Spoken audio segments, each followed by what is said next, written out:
Some lives are born in comfort. Some lives are born in struggle. And then there are lives born in fire, tested, broken, and rebuilt again and again. This is the story of such a life. The story of Jack London, the man who stumbled, fell, lost, and was rejected more times than most people could bear.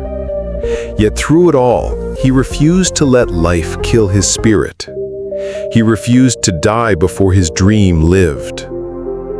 Jack London was born in 1876 in San Francisco, in a house that barely held together.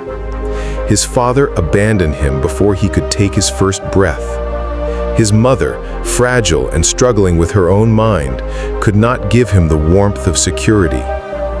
His stepfather worked as a laborer, doing small jobs for small pay. Poverty was the only certainty of Jack's childhood. Other boys his age played in fields or went to school with clean shoes and full bellies. Jack's shoes were worn, his hands calloused, and his stomach often empty. At 10 years old, he was already working, 12-hour shifts in dirty factories filled with smoke and sweat. His childhood ended before it began. But there was something unusual about Jack. He never let misery silence him. Even as his body bent under labor, his eyes searched for meaning. He wanted to know why life was so harsh, why survival seemed like a punishment, why some people had everything while others had nothing. At 13, he decided he had had enough of being a victim of hunger. He borrowed a small boat and became an oyster pirate, stealing from the sea to sell food at the docks. Nights were cold and the sea was dangerous, but Jack rode through dark waters with determination. The law caught him more than once, but even punishment could not crush his will. At 15, he worked in a cannery, sometimes 18 hours a day, his body trembling from exhaustion.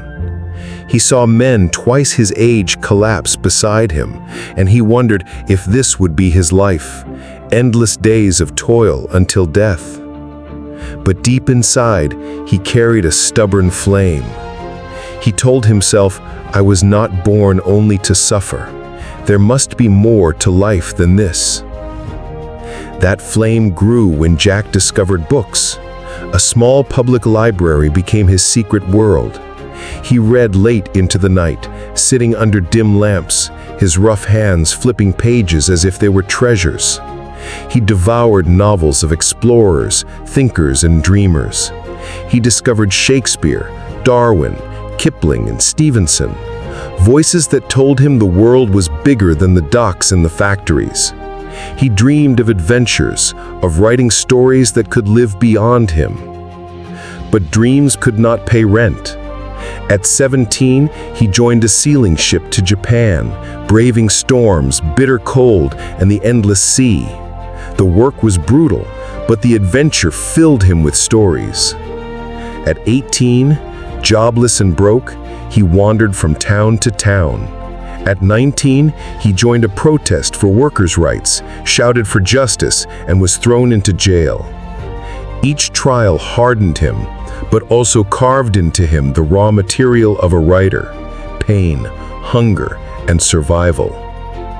By the age of 20, Jack decided his path was writing. He would no longer just live stories, he would write them. He began sending his manuscripts to magazines full of hope, but the world was merciless. One rejection came, then another, then another. Editors dismissed him, some laughed at him, others didn't even bother to reply. His pile of rejection letters grew higher than his stack of accepted ones, because there were no accepted ones. Most men would have stopped, but Jack London had faced the sea, the factories, and prison. Rejection was nothing new. He had lost 100 times in life already. What was one more?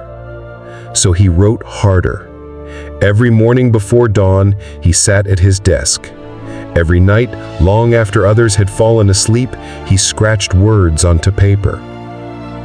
His stomach often growled with hunger, but his pen never stopped. Sometimes he had only stale bread to eat, but he chewed it slowly and kept writing. Sometimes he sold his few belongings just to buy paper and ink. He treated writing not as a hobby, but as survival. Finally, after nearly 100 rejections, a small magazine said yes. The payment was only a few dollars, but to Jack, it was proof. Proof that his words mattered. Proof that his voice could not be silenced. That moment was the first crack in the wall the world had built around him. And once the wall cracked, the flood came. Jack kept writing. Stories of wolves and men, of survival in the frozen north, of the wild beating heart of nature. His writing was not polished with luxury, it was raw, honest, and alive. Readers felt his pain, his hunger, his fight. They felt truth in every line. His novels, The Call of the Wild and White Fang, became sensations. They were read in homes across America, then across oceans. He became one of the highest-paid writers of his time. The boy who once stole oysters to survive now wrote books that fed millions of minds. But here is the truth that few people remember. Jack London's greatness did not come from talent alone. It came from his stubborn refusal to surrender. Behind every book he wrote was a mountain of failures. Behind every success were nights of hunger, days of rejection, and years of obscurity. He became Jack London not because life was kind to him, but because he never let life defeat him. And Jack's story teaches us that victory is never about the number of times you fall. It is about the number of times you rise.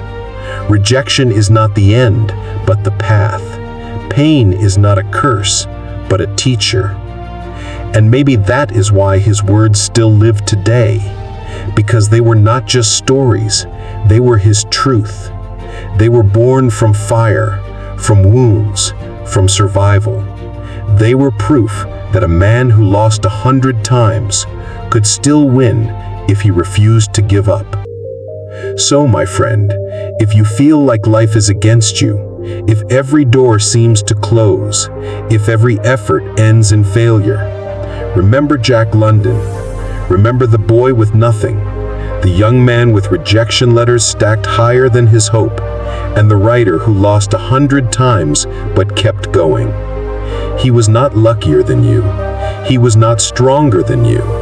He was simply unwilling to quit. And that is the greatest power of all. If this story inspired you, share it with someone who needs courage. And for more powerful life lessons, don't forget to subscribe to Life Lessons Library.